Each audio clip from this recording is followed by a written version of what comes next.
Hey everybody, it's Jason Blaha here, and it's time for another coffee chat. So I'm just going to sit here and drink my morning coffee, get woke up, get ready to do my squats. And I had someone ask me a question in the comments yesterday in a video I did on Mike O'Hearn.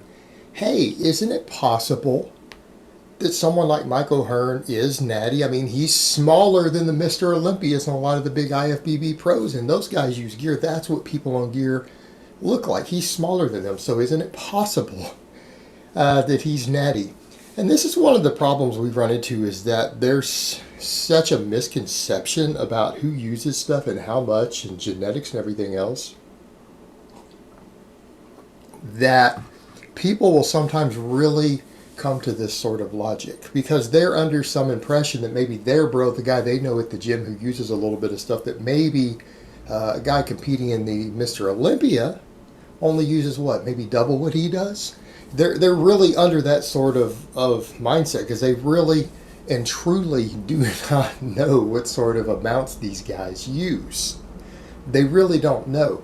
Till you go look at some of the pages of people like Boston Lloyd. Remember Rich Piana back, his Bigger by the Day, and I said that at his age that was probably going to kill him. You guys remember that the guy was running like 4.5 grams of gear plus IGF-1 and HGH. And I said at his age, this is going to kill him. He's in his 40s. You can't do that. Remember how many people came in the comments and said, I don't know, this is pretty normal for a serious bodybuilder. Pretty normal. In fact, some guys said it's conservative. I know guys who, have their pro cards who use more than this. And you need perspective here, guys. A lot of people use relatively minor amounts. And like I said before, I don't think guys like O'Hearn abuse. I think he's just been a conservative user for decades. Conservative user for decades. And people really have that mindset, though, that, that everyone must be pro size. But then you go look at what guys like, again, Jerry Ward was using 2 grams plus HGH, IGF-1, all that stuff, right? He was using all that. Or you go look at Dallas McCarver's blood work. Remember from the autopsy? And you remember how high his testosterone levels were?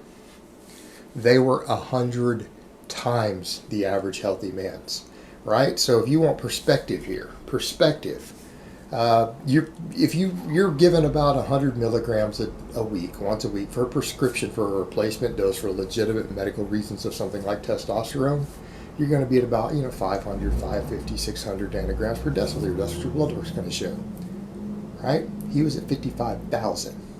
That means that at the time of his autopsy, his body had the testosterone of 100 healthy young men. 100 healthy young men, not just double, not triple. Because your bro at the gym who does, 500 milligrams, he has, maybe 4 times the normal range on his blood work. This isn't just double that. It wasn't 8 times. It was 100 times that. And then you got to look at stuff like fat-free mass index. Now, some people have pointed out that the fat-free mass index charts, and we say that someone who's dieted down under 10% body fat, that they're unlikely to have more than about a 25 fat-free mass index when really, really lean, with the exception of maybe the possibility of some genetic elites. But someone who's genetically elite doesn't put 30 pounds of extra muscle on over that. You need to understand that. It's not, a genetically elite doesn't give you 30 pounds of extra muscle. And even the people historically, when those things were done, that fat-free mass index of 25, and you got guys like O'Hearn and Panda who are over 30. Their fat-free mass indexes are above 30 when they're ripped. But when that data was looked at, it was serious competitive bodybuilders who were genetically gifted, who were in that 24.5 to 25 fat-free mass index range. That did represent above average and very genetically gifted individuals. Now, a lot of people say, well, this person or that person has more than that, but we're not talking about off-season, because that's one of the things, and I like Greg Nuckols. I really like him. But he debunked that as a straw man argument, because a lot of people will say, well, that fat-free mass index doesn't tell us anything. Greg Nuckols showed that here these other things, but he did a straw man. No one is saying that someone who's carrying more body fat can't have above the 25, right? Well, I mean, we know sumo wrestlers hit 28 is not uncommon when they scan them. We're talking about people who have dieted down lean, because it's one thing to gain muscle and have extra body fat, right? Someone of my amount of body fat, that will allow me to hold on to more muscle than I would be able to hold on to completely lifetime natty at a smaller size, right? We know this.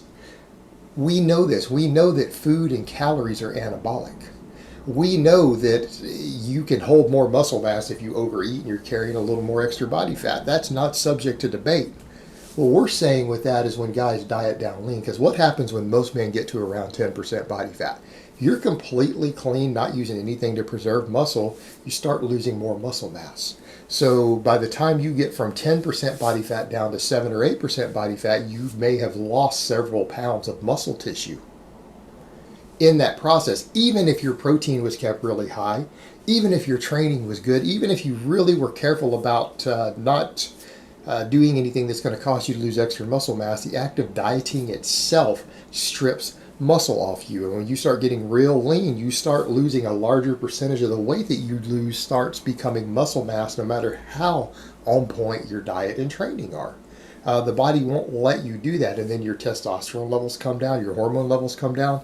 Most men who are legitimately 7 or 8% body fat, when we've seen their blood work, like when you look at Dr. Eric Helms' studies, when you look at their testosterone levels, they have crashed testosterone levels. A lot of them are so low that they would qualify for testosterone replacement therapy medically. Like they could get a prescription because of how low their testosterone is as a result of dieting down that lean.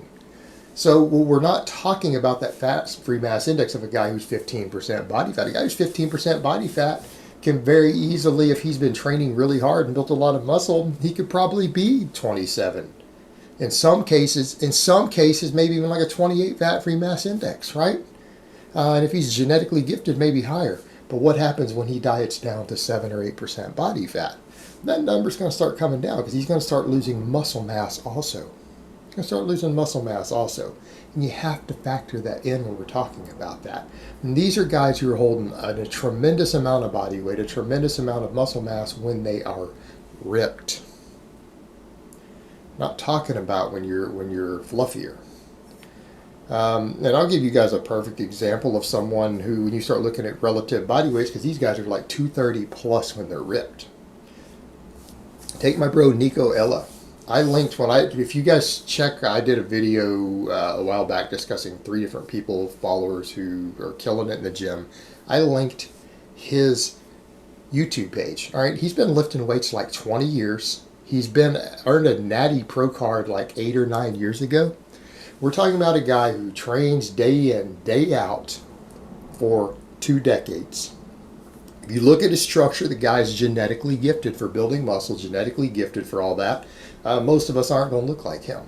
A lot of us wouldn't look like him even on a bunch of trim. He gets accused of being a fake natty. But you look at his numbers, right? And you look how hard he trains. Look how strong he is. This is a guy who does like 315 on the pause bench. He does 6 and 7 rep sets with a full pause on the chest with like 315. All right, this is a guy who reps out 405 on the ass to grass squats. Could rep it out. He squats max like a 500 high bar, like totally meet legal depth. Well, weighing in the 190s, by the way. And the guy deadlifts something like 630 or 650. Like he's got over a 600-pound deadlift as a bodybuilder. Right, this is a guy who has put in a tremendous amount of time. He's been doing this for 20 years. He's pretty well reached his genetic potential, right?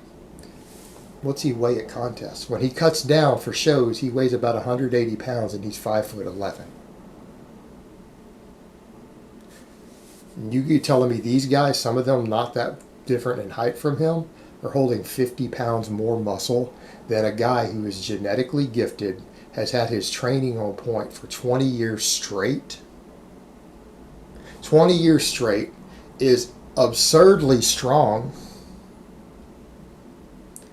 meticulous diet tracker. We're talking about one of these guys who weighs everything, even when he's cutting and everything. He tracks all of his food year round perfectly. The guy keeps his nutrition and his training on point for 20 years, is genetically gifted.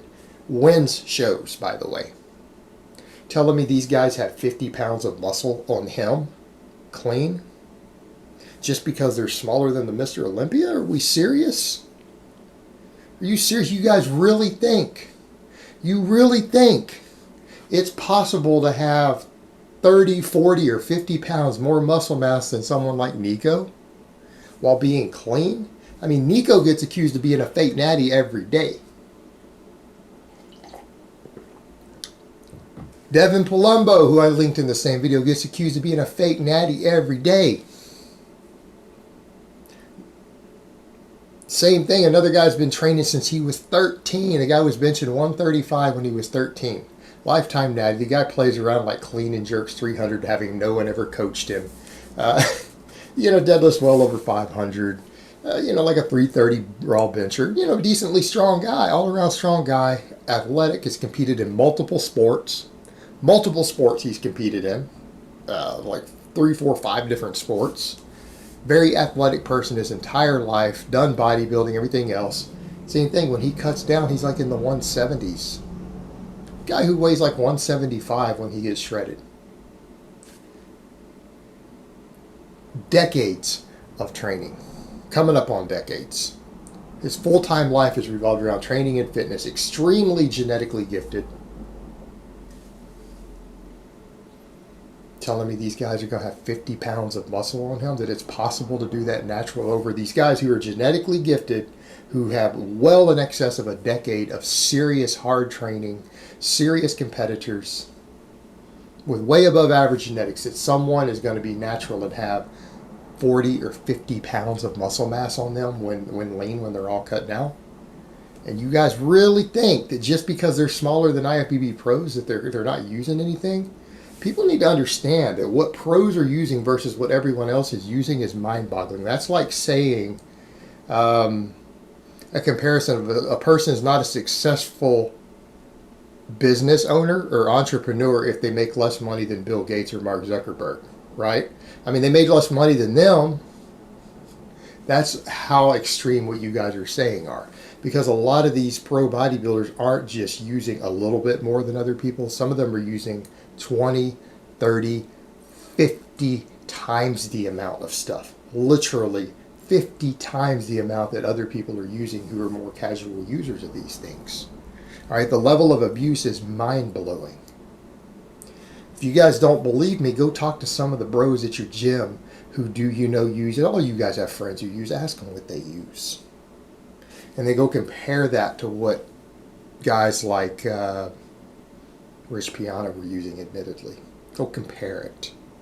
Hell, compare it to even what Jerry Ward was using. And then you guys will get an idea. And a lot of people are saying that, honestly, that's really conservative for pro bodybuilders. So no, being smaller than an IFBB pro is not indicative of being natty any more than having less money than Bill Gates is indicative that you're not wealthy.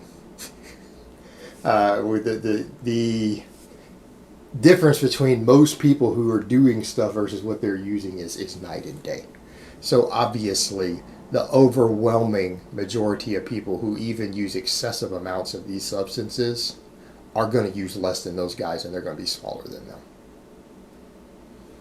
Alright guys, but that's really all I have to say on that today. I hope it's been informative, and I will talk to you guys next time.